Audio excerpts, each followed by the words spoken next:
উপজেলা নির্বাচন বর্জন করতে জনগণের প্রতি আহ্বান জানিয়েছেন বিএনপির সিনিয়র যুগ্ম মহাসচিব রিজভী আহমেদ।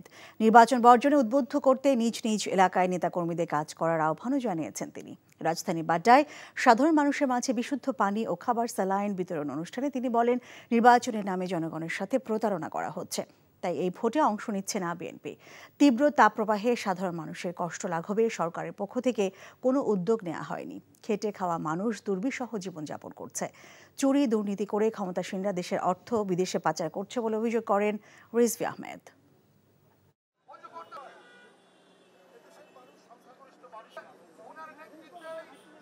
এই ডামি সরকারের ডামি উপজেলা নির্বাচন তারা করতে যাচ্ছে। এই নির্বাচন প্রত্যাখ্যান করবে, এই নির্বাচন বর্জন করবে। এটা ডাকাতদের নির্বাচন।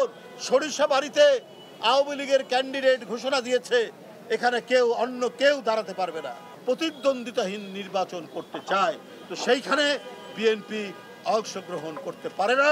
এই কারণে যথার্থ সিদ্ধান্ত এই নির্বাচন বর্জনের জন্য আপনারা সারা বাংলাদেশে যেখানে উপজেলা নির্বাচন হবে সেইখানে জনগণকে গিয়ে আপনারা ওই নির্বাচন বর্জনের আওয়াজ তুলবেন। বিকাশে কম খরচে ক্যাশ আউটের লিমিট বেড়ে 50,000, প্রিয় এজেন্টও 2টা।